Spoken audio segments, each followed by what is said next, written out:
What is going on, everybody? Welcome back to Have More Than Money. Today, Jared and I have a very, very special guest that we're going to be interviewing, the one and only Andy Isom. Andy. What's up, guys? How's it going? Nothing much. Good. Thank you for joining us. I know I first met you on Twitter, I don't even know, maybe 6 to 10 months ago. And we first connected. I knew instantly that you knew your stuff. And I mean, the more I follow you, the more I know that, you know so much about so many different topics. So I'm really excited to kind of just jump in and pick your brain if you don't mind. Yeah, for sure. Let's do it. Awesome.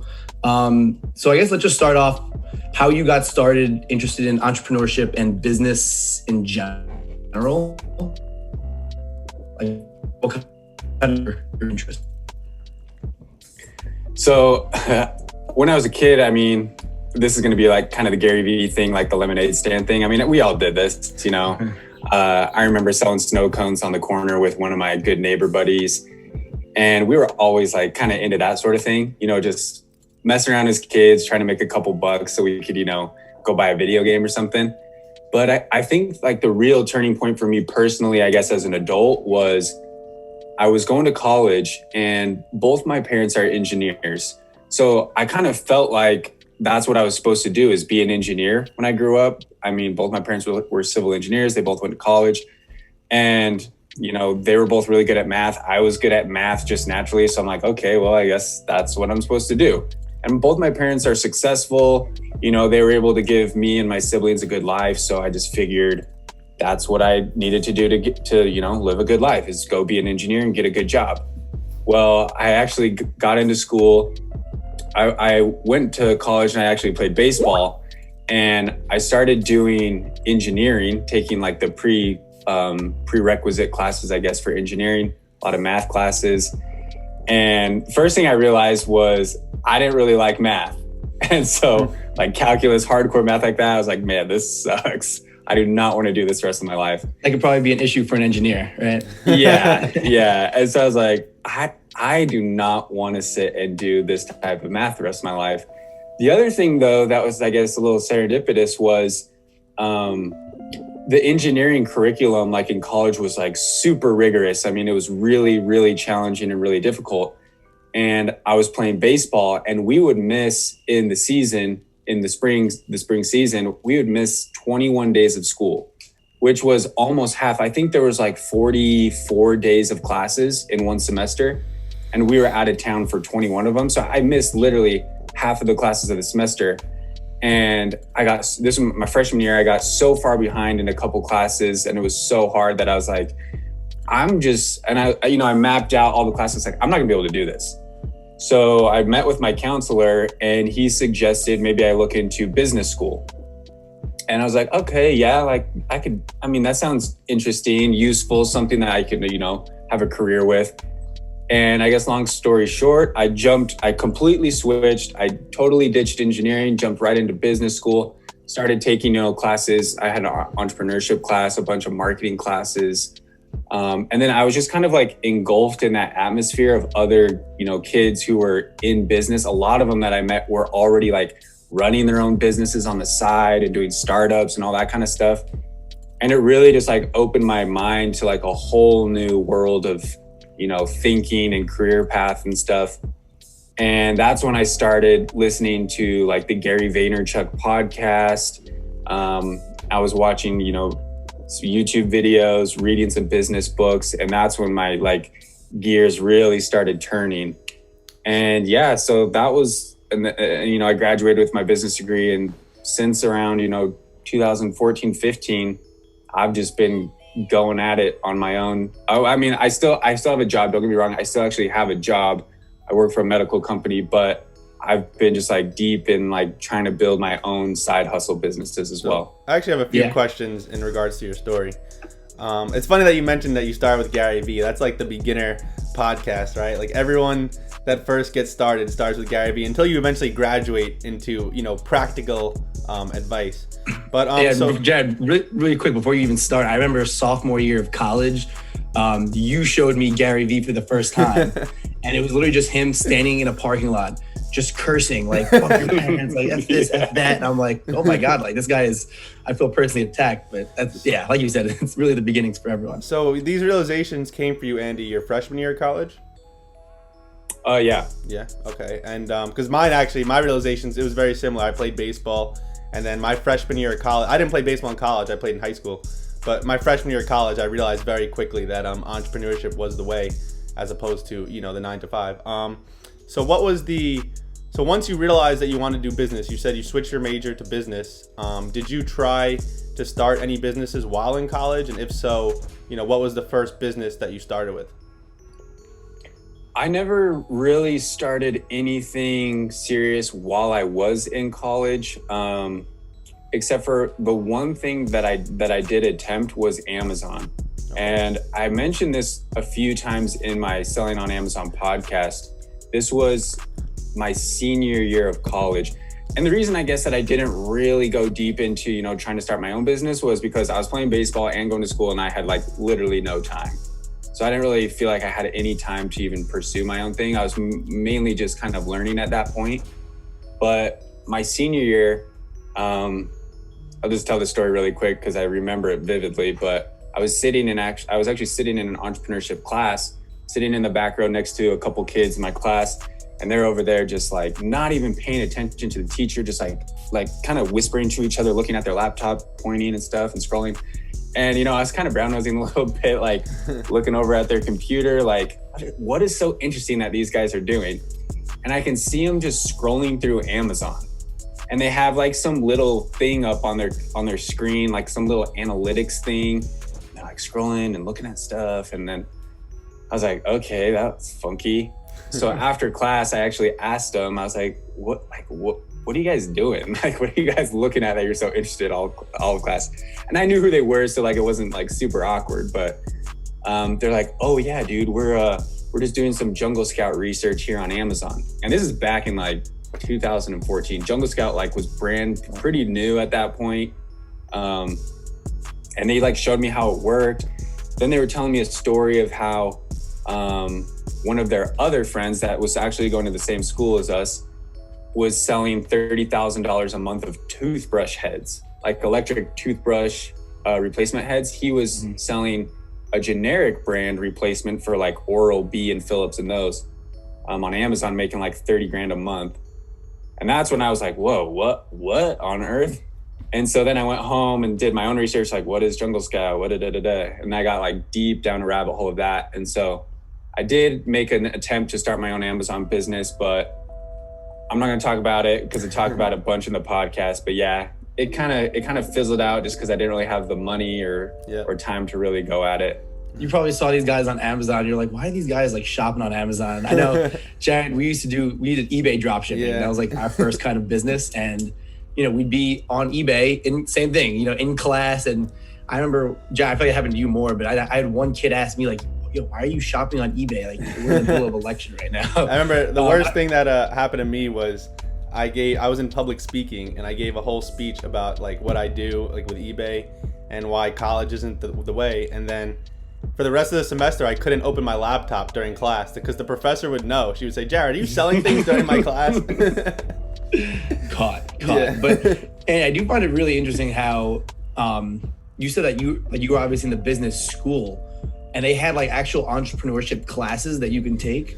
Because I know at the college that me and Jared went to, it was a pretty small, like upstate New York college, but they didn't have anything like entrepreneurship. And I always kind of thought to myself, like, wow, like imagine they had like an actual program that could, really teach you. Although, in my personal opinion, I don't really believe that a lecture of that sort would really do you as much justice as opposed to, you jumping in and actually starting an Amazon business. Like I think you would learn so much more from doing the Amazon business and honestly failing at it than you would just from sitting in that classroom. Well, honestly, before you I'm answer, sure Andy probably attest to that too. Before you answer, Andy, I actually have to say one thing is, I used to always have this idea in my head that college should teach entrepreneurship.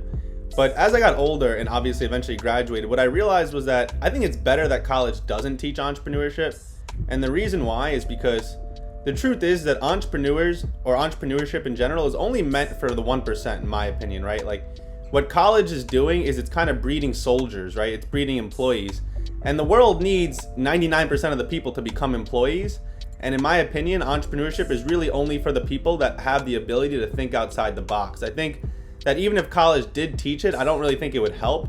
And if anything, it would just create more competition for guys like us. Here's the one thing that I noticed. This was like my big takeaway, and I didn't know this at the time. I didn't realize this till years later.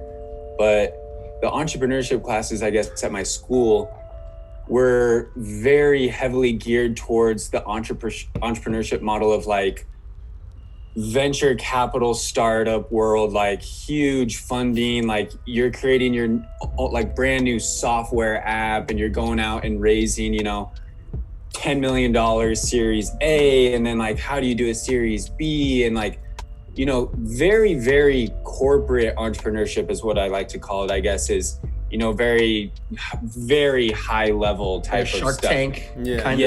Yeah, like investor, like all the curriculum was geared like towards how do you create your slide deck to pitch to your venture capital investors, and like how to build your team. And I'm like, okay, like that's cool and that works, but like you said, that business model, if we're going to say entrepreneurship is for the 1%, that type of entrepreneurship is for like the 0.001%. Like of the 300 million people in the US, like how many people really build a massive multi-$100 million software company like that? Like, yeah, it's not your everyday person.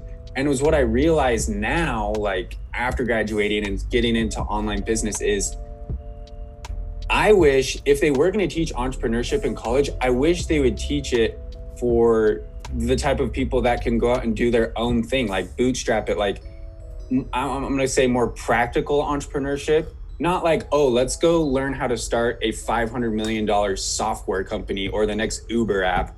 But let's teach kids in college how to start an Amazon business that they can run by themselves. Maybe they only make $100,000 a year, $200,000 a year, but that's a great life for a lot of people. Or maybe let's teach people how to create a business around social media. Like they don't teach that. Like in my business school, like they'll have a class on marketing, social digital marketing or whatever. And it's like how to manage Coca-Cola's Instagram account and like all this like high level branding. That's like, yeah, that works if you have $100 million marketing budget. But for the practical person, like direct to sales ads, like that kind of stuff, Facebook ads, like no, like they just don't teach that type of entrepreneurship. So that was kind of my takeaway, was they don't teach in school the practical entrepreneurship that like so many people can do. Whereas not a lot of people, even myself included, I don't really know if I really could go out and start, the next Facebook or the next, PayPal or whatever. Yeah. Right. It just seems very, just from the way you kind of described that, which I think you said it perfectly, it almost sounds very outdated. Yeah. Like maybe like 30 years ago, 40 years ago, before like the internet was really a thing. Like, if you wanted to start a business, you really kind of needed to do that, that heavy lifting of funding and all that. But, now we're in a world where you can have a website up and running for $30 a month. You can sell on Amazon by just buying inventory. It's like I said, this is the first time I'm hearing firsthand of someone who took entrepreneurship classes, which, like I said, very, very intriguing to me. But I think that, it just sounds very outdated. Like I'm sure the three of us could start our own college right now of entrepreneurship and have like 20 different business ideas that we could teach. And I think this is also a great segue kind of into the next thing that I really wanted to talk about, which was affiliate marketing, which I know you were pretty involved with, Andy. There's two different sides of the spectrum. There's needing funding from millionaires, and there's affiliate marketing. So why don't you kind of tell us a little bit about your experience with affiliate marketing and exactly what it is? My first real big, I guess, success or start with affiliate marketing was when I started my YouTube channel back in 2017. And I didn't really know a whole lot about affiliate marketing until I was listening to, I was a big podcast listener, I guess, back when I was first graduating from college. And I was listening to a couple people that talked about affiliate marketing. Pat Flynn and Amy Porterfield were two people. And I actually started my YouTube channel not really knowing how I was going to monetize it, other than that I knew like, oh yeah, if you get a bunch of views, you can make a lot of money from ads and stuff like that. So I was kind of going into it as, okay, I'm going to help people learn how to use their iPhone, and then get a bunch of views and make money from ads or whatever. But then I started to realize, okay, you had to like hit all the requirements and like get so many subscribers and views in order to get ads and make money. And then listening to the podcast, you know, Pat Flynn was like affiliate marketing. And I looked on his website. He used to share income reports on his blog, his Smart Passive Income blog. And I would look at his income reports because it was just so fascinating, you know, to see someone making. And I would look at his income reports and it would say stuff like, you know, he would sell coaching and then he'd write like $15,000 that month. And this is back in, you know, 2017. And he said coaching, 15,000, course sales, 8,000. And then he'd have a line item on his like little income report and it would say affiliate marketing, 182,000. I was like, what? Like, I actually share one of these screenshots in my webinar because it's just like, it's so eye-opening. And I was like, what on earth? Like he made 10 times more from affiliate marketing than he did selling his own courses, his own coaching, anything.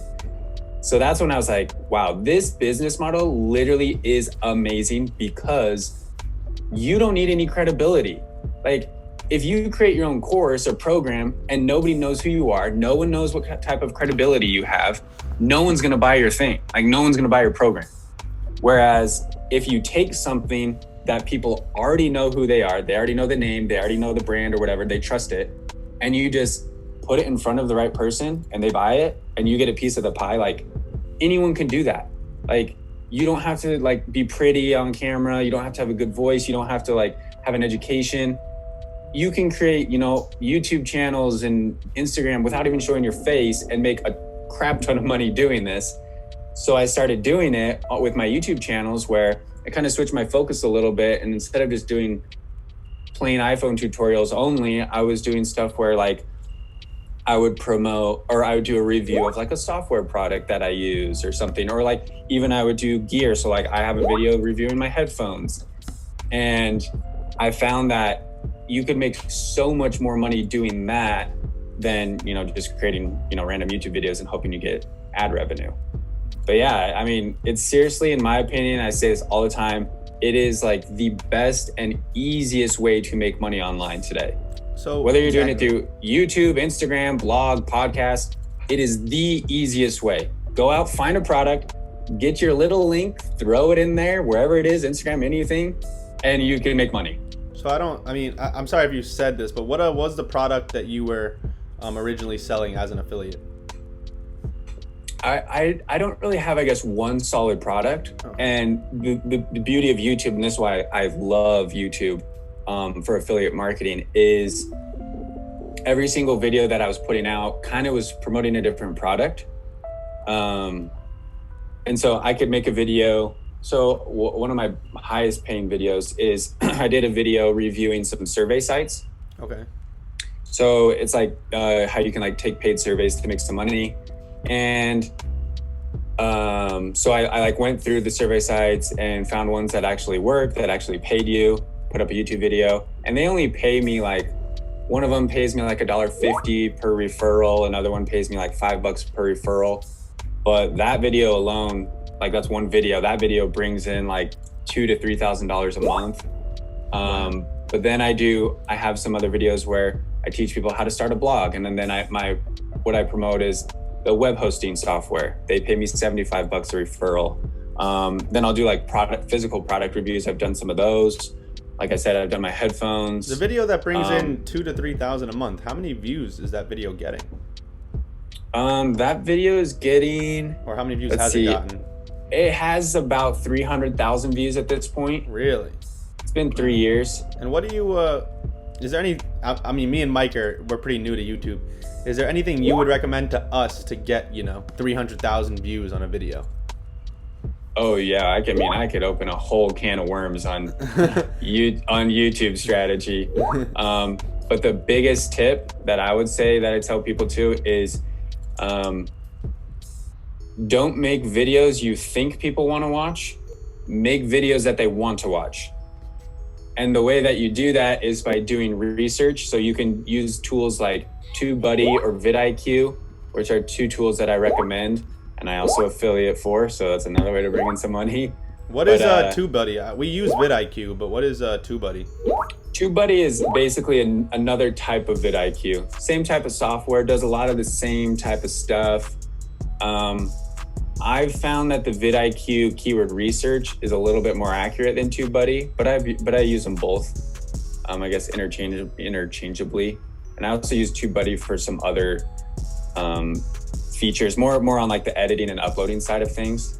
But yeah, if you are familiar with vidIQ and you do your keyword research, that is by far the best way to get, hundreds of thousands or millions of views. You use the paid version or the free version? I have the paid version of both of them. Okay. Yeah, okay. I was just saying, because we dabbled a little bit in like the YouTube cash cow, and maybe it's not even off the table in the future, but we're kind of putting that on hold right now. Obviously Jared's kind of the YouTube research guy, so yeah. I'm sure you utilize the tags, make sure the title is very keyword friendly and stuff like that.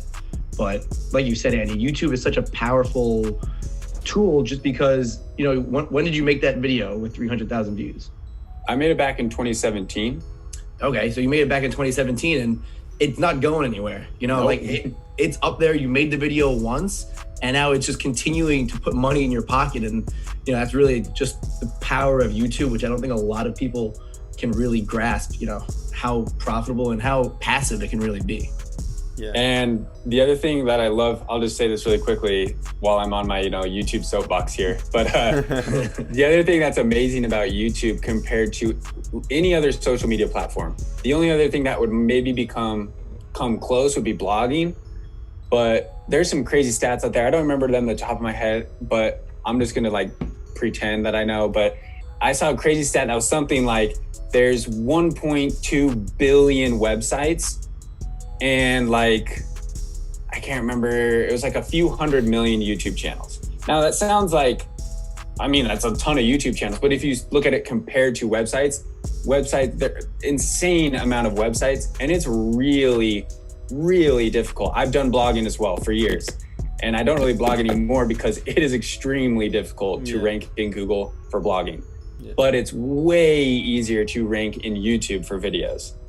And YouTube compared to Twitter, Instagram, TikTok, Snapchat, I don't know, you name LinkedIn, any of those social media platforms, is you can make one piece of content one time and it will pay you for years. I've seen it firsthand. I made videos back in 2017 that are getting more views now than they were 3 years ago. A 3-year-old video. It's insane. I just posted a tweet on Twitter yesterday or 2 days ago where I made a video that was getting I can't remember. It was probably 300 views a day for an entire year. I made it in July of last year, 1 year ago. It's getting about 300 views a day for a whole year. 2 months ago, out of nowhere, I do not promote it. I don't tweet about it. I don't post about it, nothing. Out of nowhere, it catches the YouTube algorithm, and now I'm getting 3,000 views a day on that one video. That's insane. And so if you think about it, you can't do that with Twitter. You're going to be tweeting. Your tweet goes, maybe you make a couple bucks and it dies. But if you were to spend, my top video I filmed it on an iPhone 6, literally, this is an iPhone 10. I filmed it on an iPhone 6 on a little ghetto tripod. 6-minute video, has over 1 million views, still makes me $400 or $500 in ad revenue every month. That's crazy. It took me 20 minutes. So it's spend 15, 20 minutes with your iPhone. You don't need, I have this now, but you don't need this. Just be consistent with your iPhone, and you will be shocked with how much money you can make 3 years later from some dinky little video. Did it take you months or years for your YouTube channel to gain momentum, or was it a quick thing? No, it definitely does take some time. And that's why there's still such a great opportunity, is because most people give up. Most people will post on YouTube. I see it all the time, man. I've clicked on so many people's YouTube channels. They'll post, they'll get all hyped, say, yeah, I'm gonna do YouTube. They'll post for weeks, 2 months, they're getting like 2 views a day, right? And then they're like, this is stupid. 6 months later, they're gone. They're done. Yeah. It took me, gosh, I could show like my chart, but my chart kind of just, you know, it goes really, really, really, really flat, and then it starts to really pick up. But yeah, I would say like it and it really depends on your content. But yeah, it took me like a year before I ever really made money from it. Because I was getting 1 view a day, 2 views, 1 view. I was getting like 2 subscribers a month. So it can be discouraging. Absolutely. Oh, you know, like, 100%. You're putting in like the work to make these videos. Obviously, you're putting obviously effort in, and to have it reflect and have 2 views, and you know you get 2 subscribers a month. Like I said, it's discouraging. But you know, I think when you just hear the story that you said, Andy, how you made a video back in, you know, whatever it was, last year or the year before, and you know maybe that day it didn't pop up, it didn't go viral, but you know when you have the long term in mind, I think it kind of makes it a little bit easier to roll with the punches. Yeah. I will say this too, about YouTube. Gosh, what was I just gonna say? I totally lost my thought. Oh, I remember what I was gonna say, sorry. The biggest difference for me, people ask me like, how do you avoid burnout? Like, I've taken breaks. Like, honestly, I'm on a break right now. I took a massive break from YouTube to work on my affiliate marketing videos and courses and everything. But yeah, you can take breaks to avoid burnout. But the biggest difference maker for me was I literally remember the day. It was like February 3rd or 4th, 2017. I remember where I was. We were living at my parents' at the time. I told my wife, I said, I'm going to start a YouTube channel. I am going to do this. I'm going to post videos every week. I'm going to do this for 3 to 5 years. And I made like the deepest internal commitment to myself that I was going to do this no matter what. I told myself, I said, Andy, if you start this YouTube channel, you will do this for 3 to 5 years. I don't care if you don't make a single dollar. I don't care if you get 1 subscriber or 1 view. You are going to do this for 3 years. And I like committed to myself. And I just put my head down and I just did it. I mean, I'd look at my analytics. I'd get 1 subscriber a month. You know, I was getting 3 views a day. I didn't care because I committed. And then I look back, you know, 3 years later, and it's crazy like how much money and opportunities and new business ideas have come from that. Yeah, I mean, that's awesome. Honestly, that's an awesome story. Yeah, really, it's inspiring, honestly. You know, I can tell you made some kind of like inner commitment, like you said. Mm-hmm. Did you know the real power of YouTube at that time, or were you kind of just going out on a limb? I had done a lot of research into it, and so I knew the potential. And something that I really loved to do at the time is I would go to huge YouTubers channels, PewDiePie even, like, gosh, what's his name? Brownlee, he does like the iPhone review videos, a bunch of big YouTubers with huge channels. And I would go all the way back, scroll through their videos and go to their very, very first video they ever posted. And I'd see it and it was like trash, garbage. It was like 7 years ago or 8 years ago. And I would use that to motivate myself and be like, look, this dude is making millions of dollars a year from YouTube because he's been posting for 8 years. Like, who am I to expect that I'm gonna post for 6 months and all of a sudden make a crap ton of money? Yeah. So I would do that and I'd go and look back. When did this guy start? 7 years ago, 8 years ago. I'm like, I can do this for 3 years. I can commit to this for 3 years. I actually, I saw the first Joe Rogan podcast the other day, and it's crazy to see how far he's come in 10 years now. Now I think he has like $100 million contract with Spotify. Yeah. Crazy. It's crazy. Yeah. I'm honest when you commit to the long term, but I mean, I do want to talk a little bit. I know we went into the YouTube, which I'm glad. I didn't realize you were this deep into YouTube, Andy. Like I said, me and Jared both recognize the power of it. So it's kind of what we're putting a lot of focus into now, but I want to circle back to the affiliate marketing a little bit. I want to talk about something that you built, the Affiliates Club. I remember when I first saw it, I was like mind blown by it. It wasn't the craziest concept, but I was like, wow, like this was so Genius, and why don't you just kind of explain a little bit of what that is? Yeah, so I saw a need, I guess, like on Twitter, mainly for people to understand a little bit better how affiliate marketing was working, because I had a background in affiliate marketing from YouTube, blogging, all sorts of stuff from the past, podcasts. So I kind of knew how it worked. But people were putting out courses left and right. Like people were writing these ebooks on Gumroad like crazy. I had no idea what Gumroad was, but they weren't utilizing affiliates, and they didn't really know how it worked. And then people who were not creating courses, they didn't know that they could make money promoting other people's courses. So I created a way, I guess, to kind of connect all these people, affiliates to creators. And I mean, not to get into like super detail, but it's evolved a lot since I first launched it. I get a lot of feedback from people. I realize there's a lot of, holes in the model and stuff. So I'm continuously working on that. I'm still working on it right now. My main focus right now with the Affiliates Club is to educate people on affiliate marketing, because I realized that, I could make connections all day with people, like connecting people to affiliates and stuff. But at the end of the day, those people weren't really making any money just because they didn't know how to promote it anyway. So I'm focused really heavily now on, I guess, my content as far as teaching people how to be successful with affiliate marketing.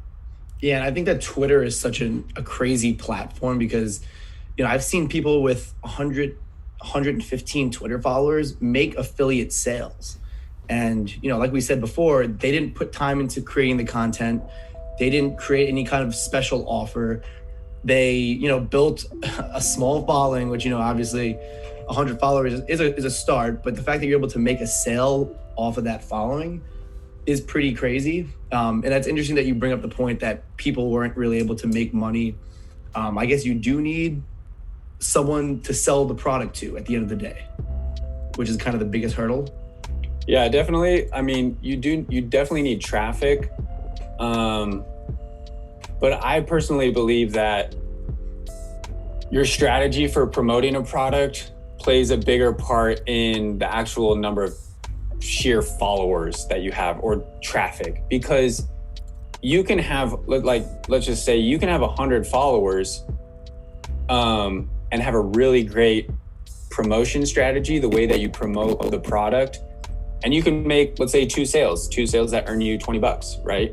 So you're making $40 off 100 followers. Or you could have 1,000 followers, but put out like really crappy, if we're talking about Twitter, like a really crappy tweet, or on Instagram, a vague post, or a not very strategic YouTube video, and get no sales. Even though thousands more people are seeing your post, if you're not strategic enough with the way that you're promoting the product, you're not going to get any sales anyway. It doesn't matter how many people you show it to. So that's what I like to tell people, like, you need to understand the strategy behind it, because if you're just putting out junk, it doesn't matter how many people are gonna see it, they're not gonna buy it. The marketing and the selling, so that's like the most important education, I guess, that you're kind of working on is, listen, you can have a great product and you don't need a whole lot of people to sell it to. It sounds like you just need to be, you have to actually sell the product in order to sell it. Yeah, you can't just post random crap and then expect people are going to buy it. Are there any tactics you use to grow the Instagram or Twitter, or is it all from just YouTube? It's actually very little from YouTube. I use a lot of page strategies for Twitter and Instagram. The way I started a new Instagram account, my old account was kind of linked to my YouTube channel, and it was like a bunch of iPhone content, and I wanted to kind of go more like the business personal brand route. So I actually have an Instagram mentor who we've done a lot of coaching and consulting. I ended up totally restarting my Instagram account in April, just a few months ago. I've grown it up to over 30,000 followers. But like I said, I use a lot of paid promotion on other really big accounts. So I work with my mentor. He has a huge connection with people. So I basically pay for shout outs, the way it works, on huge pages to attract new followers and stuff. And what I try to tell people all the time is, they're like, oh, I see this on Twitter. It drives me absolutely insane when people are like, don't buy followers. Yeah, don't buy followers, but that doesn't mean don't spend money to grow your brand. Like, oh yeah, I have 458 followers, but I did it all organic. I'm like, good for you, dude. Like, you're not making any money. Like, yeah, exactly. So I'll go out and spend $2,000 a month, $2,000 a month to grow my Instagram account. But what people don't realize is, yeah, I spend $2,000 every month, or $3,000, or I've even spent $4,000 to grow my Instagram account. But all those people that I'm bringing in, I now have more people to sell my products to.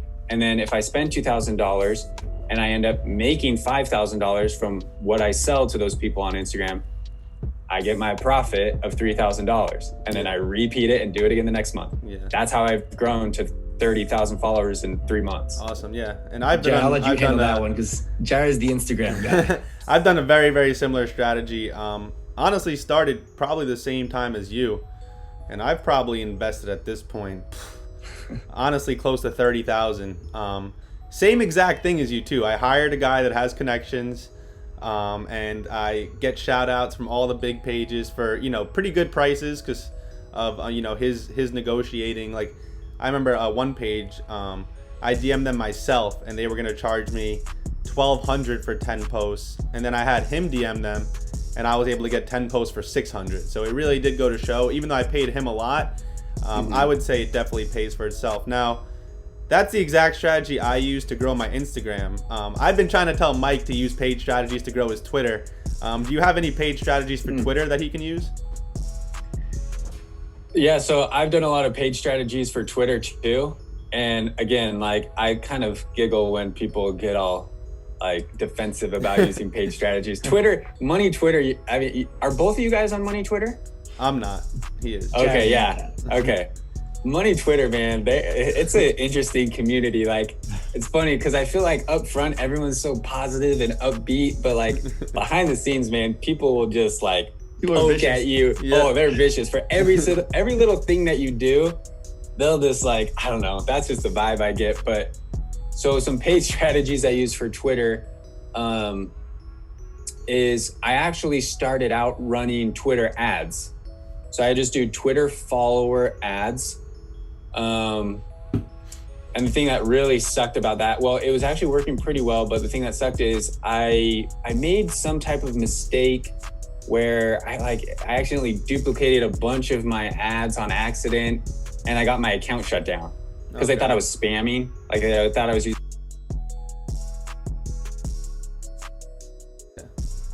So I first started out doing Twitter ads themselves, just using the native Twitter ad platform. And it was going pretty well, honestly, but I made this mistake where I like duplicated my ad on accident like a bunch of times. I don't know how it happened, but Twitter thought I was spamming, and so they shut down my account, my ad account. And the thing that sucks is like I can't get it back. So I tried like disputing it and trying to explain like I did not mean to do this. I don't know why it duplicated and stuff. And I really wasn't doing anything spammy. Like it was an honest mistake. But they're like, nope, sorry, denied. And there's nothing you can do at this point. And so I'm not able to run Twitter ads on my Twitter account, which kind of stinks, but it forced me to look elsewhere to use paid strategies to grow my account. So I looked into the idea of paying people for tweets, because there's a lot of big guys on Twitter that will say like, oh yeah, I'll retweet you for $50 or whatever. And honestly, that's not worth it. Like, as far as an ROI goes, I don't think that's worth it. So I don't pay any influencers like that to retweet me. What makes you say that it's not worth it, if you don't mind me asking? So I guess for the people that I reached out to, it's not worth it for the price that they're charging you. $50 for a retweet, for one retweet, unless it's Gary Vaynerchuk or The Rock, like, not that they would charge $50, but I'm just saying, like, these dudes who have 20,000, 40, I've even seen 40,000, 50,000 followers that are charging you $50 for a retweet, not worth it. Like, you might get lucky to get, 4 or 5 followers. Okay. And so, like, it's just not worth it for that price. Like, you're gonna spend, $10 a follower, and yeah. So I don't even go down that road. my opinion on paying someone like an influencer is, like I said, like, unless you're going to fork over like $1,000, a few $1,000s to pay someone really big, not like some Twitter money guy who, you know, has a bunch of followers, then it's not, the ROI just isn't there. But some other strategies that are a lot more cost effective, they don't bring in the highest quality followers, but I have a philosophy on that, and I could talk all day about that marketing philosophy. But you can do giveaways. I've done some giveaways with a guy that I found on Twitter. He has a massive giveaway account, and I've gotten tons of followers doing giveaways through his account. Like, you sponsor giveaways, so like I'll give away $100. He'll tweet on his account, and I'll get 5,000, 3,000, 5,000 followers. And but the thing though about that is, you know, people will bash on the giveaway strategy, but my thing is, there is a lot to be said about social proof, and a lot of people do not understand this. I promise you, I don't care what people tell you, and the people will deny this all day, but if you click on an account, if you click on a Twitter account that catches your eye in your timeline, you don't know who they are, you're like, whoa, I don't know who this guy is. You're gonna look to see how many retweets and how many likes they have. If they have a lot of likes, a lot of retweets, you're gonna be like, wow, this guy's somewhat popular. You're gonna click to their profile. If you look at their following and they're following 2,000 people and they have 362 followers, you're gonna be like, nah, like most of the time. This is just another dude in the sea. But if you click through to an account and you see, whoa, 20,000 followers, and they're following, you know, a few hundred people, and you scroll through, you're gonna scroll through their timeline. If everything looks legit, header, image, everything looks good, you're gonna scroll through, you're gonna look at their tweets. Are their tweets getting pretty decent engagement? Yeah. Then you're gonna be like, I'm gonna hit the follow button. People don't understand that concept. So using giveaways to get, you know, thousands of followers, even though those people aren't really buying my product, what it does for you is it messes with the Twitter algorithm. So as long as those people are even hitting the like button, I don't care if they buy my courses or programs. I don't really care if I'm making money off them. I just want a little bit of engagement, and I need that social proof to boost my profile in Twitter's eyes, so that my stuff shows to more people. Because it's an algorithm just like YouTube, just like Google search, just like any other platform, where more engagement, the algorithm sees, hey, this is popular, I'm gonna show it to more of your followers, and it'll even show it to people who don't follow you. And then that is how you gain your good followers who are gonna buy your stuff, do that organically. But those lower cost followers that you can get 3,000 followers for $100 giveaway, they're real people. That's the difference between like going to Fiverr and buying 1,000 fake followers. They're real people who really will engage with your content. Interesting. That is just a secret hack. Yeah. I love that you brought up the word social proof, because it's so true. That's why I think, you know, going from 0 to 400 followers on Twitter, on anything, is 1,000 times harder than going from 500 to, you know, 2,000 followers. Is because, you know, like you said, if just that little social proof. And, you know, that's why in the beginning I didn't really know if I should believe in engagement groups.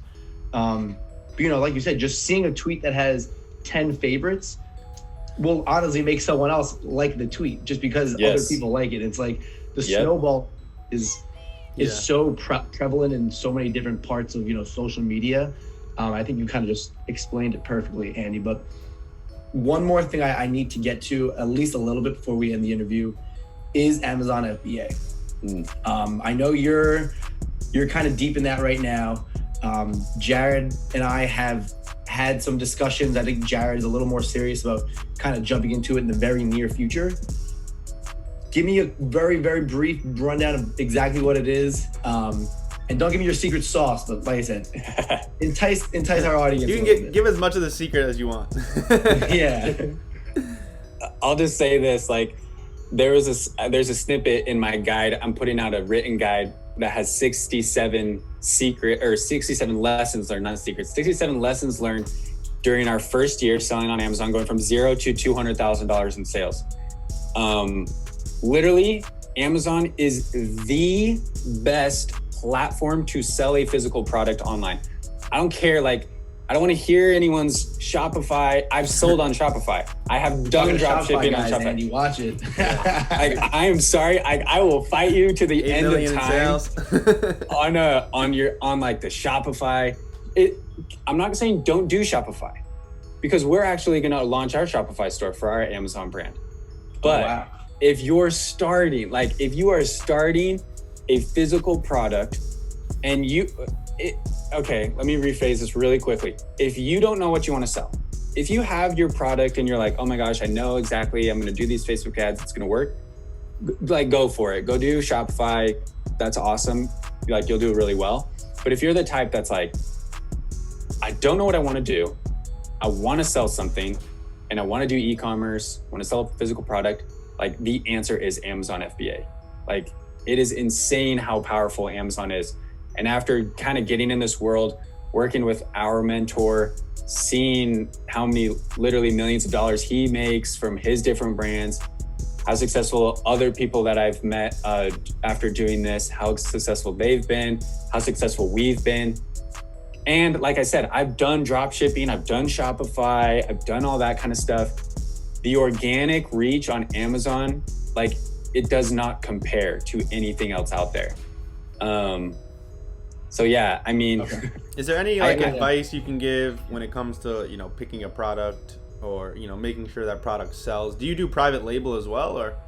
Yeah, I teach private label. Okay. So, there's people out there who will do the resale model and are really successful with it. But I love the private label model for a few different reasons. The three biggest reasons I'd say is, one, I feel like it's more fulfilling because you're building your own brand, your own product, like it's your baby. You're not just like reselling Legos and stuff. I agree. The second is, I feel like it's a lot easier to manage, meaning I don't have to go online and constantly like look for Legos or look for sports cards, or I don't know what other people are flipping on Amazon. Or I'm not going to Walmart and buying stuff and then like trying to sell it. I just create my product and I can order 10,000 from my manufacturer. Like, I don't got to go out and find 10,000. I just say, send me 10,000. And then the third reason, this is honestly one of the biggest reasons I love private label, is the potential to sell your company down the road. So our mentor, his very first Amazon brand, he started it, 2 years later sold it for $5.6 million. Wow. I don't know a lot of people, and he sold early. He did not want to sell that early, but some stuff came up and he had to sell. But I don't know a lot of people who can have a flipping store on Amazon, flipping stuff, who can sell their store for $5.6 million in 2 years. That's crazy. And so he now has two other brands that are worth probably 5 times more than that. And so, yeah, like that's the beauty of building your own brand, is down the road you could sell it. Like you could have an exit, you could get acquired by a bigger company within your same type of niche. Are there any like special tactics you do when you pick your product / listing, or do you not want to share those? I could talk forever about that. I have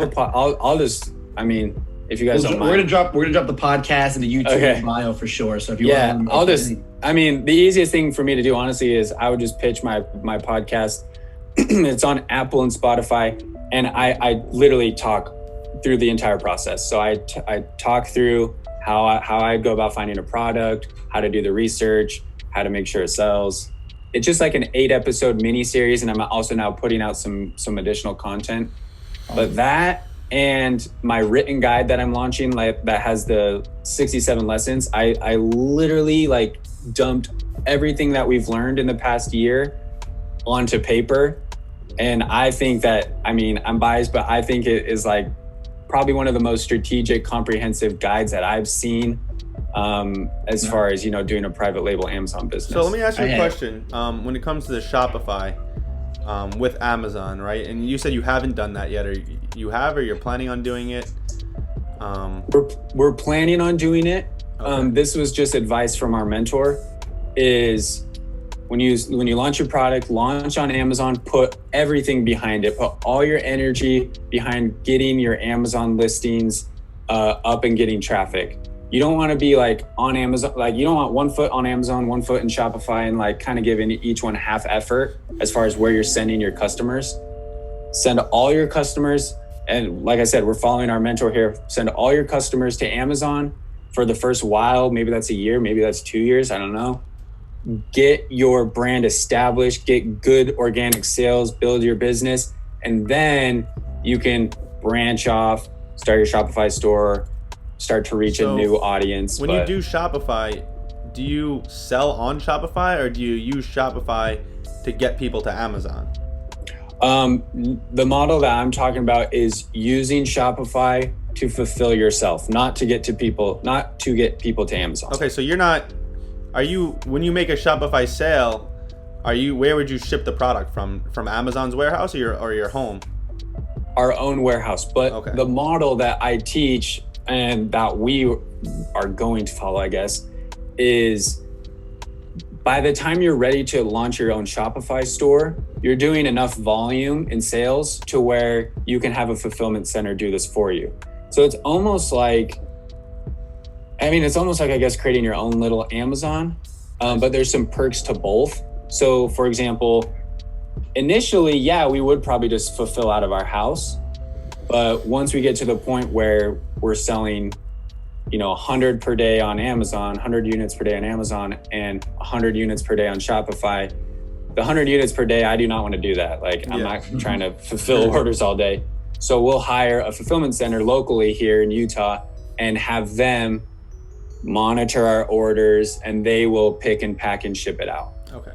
And I guess my last question would be, what would be the marketing strategy? Would it be Facebook ads or Google ads for the Shopify?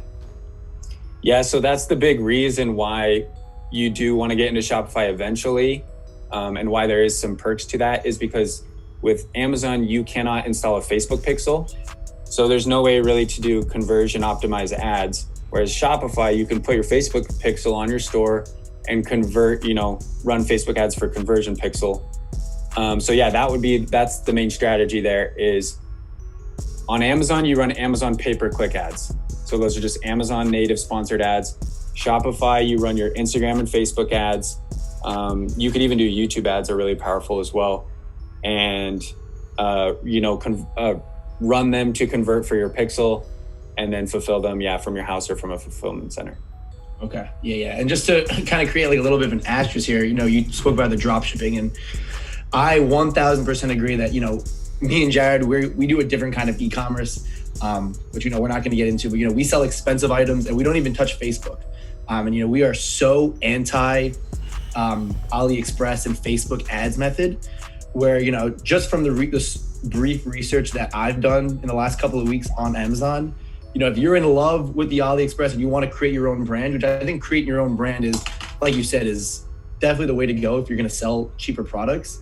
I think that it's kind of a no-brainer when it comes to selling on Amazon. Isn't the only real downfall that they take a little bit of a fee? Well, you have to buy inventory up front as well. Yeah. Not everyone has that cash. Yeah. And so by fulfilling yourself, you give them less fee, right? If you were going to fulfill yourself, like fulfillment by merchant, then they don't take away the FBA fee. But this is the way that I look at it, and this is kind of how I've been teaching people is a $25 product. Let's say you're selling the product for $25 on Amazon. The fee that Amazon is going to take out, if your product is small, lightweight, like you're not selling bricks, the total fee will probably be around $7. They're going to hit you with a selling fee of around $3, which is them saying, we're going to take $3 just for giving you the opportunity to sell your product on Amazon because we're going to find you a customer organically through Amazon search. Then the other fee is going to be the fulfillment fee, the FBA fee, which is the fee for them to ship it to your customer. And if you think about that, you would have to be running Facebook, let's compare that, a $25 product, the fee is $7. If you were to do that with Facebook or Facebook ads and your own Shopify store or whatever, fulfilling from your house, that would mean that you would have to convert a customer and ship it overnight or 2-day shipping, which is Prime, for less than $7. Well, what about you know, the guys- what about the pay-per-click cost too? Yeah, that's definitely a cost, but the thing is, like, with Amazon, you can get organic sales. True. With Shopify, I don't know a lot of people who launch a brand new Shopify store with their own domain, throw it on Google, and get organic sales. No, never. Like, No. you can't, Never. unless you have a huge social media following. But like, if you're starting from 0, you can't. Like, you have to run social media ads, some type of ad. Yeah. You have As guys who lost a lot of money on Facebook, we can tell you that if you're launching a new brand, there's a very, very, very small chance you'll make a conversion with $7 ad spend. And that's my point, is like, I'm getting 50 sales per day organically through Amazon. No ads. I mean, we run ads too, but like, that's another small Let me ask you, percentage of so our do you sales. run the PPC ads just to get your listing to the top and then you stop running the ads? Is that how you do it, or do you keep running the ads? We keep running the ads. Yeah. Our goal is for every SKU, every product that we sell, to spend $100 per day on Amazon pay-per-click. And what is the That's return? kind of like our target. So you spend Sorry, what's that? $100 a day, and what's the return typically? Oh man, dude, it totally varies. Yeah. For some of our products, we're profitable. For some of them, we're like break even, and then for a couple, we lose a little bit of money, but nothing drastic. And the strategy behind that, and this is going back to like the whole strategy that we learned from our mentor, is we don't really mind if our margin is really low from our Amazon pay-per-click ads, because we have some insider information. I'm not going to spill too many secrets, but we have some insider information from people who work at Amazon on how their algorithm works. And they benefit you organically as well when you spend money with them. Makes sense. So there's some perks there to where our Amazon pay-per-click campaigns, we're not really focused on being super profitable. We do optimize our ads, but it's more for showing Amazon that we're serious. Like, we're here to spend money with them and support their business when they support ours. And to get sales, like, we want to get sales because we can get reviews. So if those sales are leading to reviews, that's just boosting us even more organically.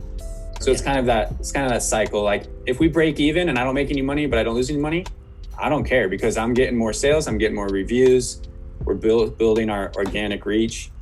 And that's what I was going to say. I'm sure the more sales and obviously the more 5-star reviews, it goes back to the social proof aspect of it, where I feel like, this is kind of me totally guessing, but the more you sell and the more 4 or 5-star reviews you have, the more organic reach they'll give you.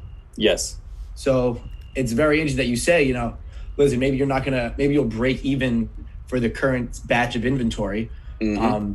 But again, it comes back to this idea of thinking in the long term and being like, all right, at some point, my profit on this batch of inventory in however many months or years it's going to be so worth it. And that now you'll be set up for that passive income. I know Amazon only allows you to typically have one account. Do you have numerous accounts or just one? Just one account. Okay.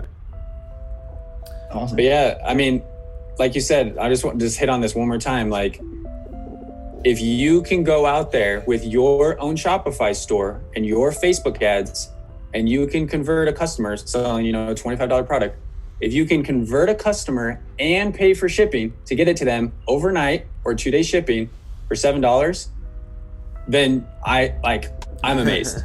Because you might spend $3 to $7 even for 2-day shipping, assuming it's a really lightweight product. That means you got to convert customers at $2. Like, It's not happening. that's insane to me to even think that you can convert people. Like, you better have the best ad/product on earth Yeah. to be converting for $1 or $2 per customer. Yeah. Anyone And who's so- been watching Mike and I's show, they'll know that we would never ever recommend that. If you're gonna do Shopify, we only recommend high ticket products, preferably $1,000 plus, and we only recommend Google ads. We're not big Facebook ads people. Yeah. But Absolutely. I think that's all for the interview. I know, Andy, if there's anything you want to shout out right now, for people to watch, like your Twitter, Instagram, podcast, whatever, go ahead. Yeah, we'll throw all of that in the bio. Like I said, Andy, clearly, if you weren't able to kind of understand that this guy knows a lot about somehow every kind of business Everything. in the world. I don't know how he does it, but How old are you, Andy? I'm 29. I'm going to be 30 here in October. Wow. You do not look like a 29-year-old. I know. Every time I talk to people and I tell them that, they're like, whoa, what? I never would have guessed. Yeah, we could have guessed. I mean, we're only 22. Well, he's 23. I'm 22. So yeah. we look like we could have all went to high school together. Yeah, I know, for real. Anyway, Andy, thank you for taking the time to join us today. Like I said, I think everyone watching is going to get immense value. If you want to check out more of Andy, like I said, we'll drop the everything below. And if you like the video, swing us a like, comment what you guys want us to talk about next, and we'll be sure to get to it. Thank you, Andy. Thanks, guys. I appreciate it. Yeah, Of course. you.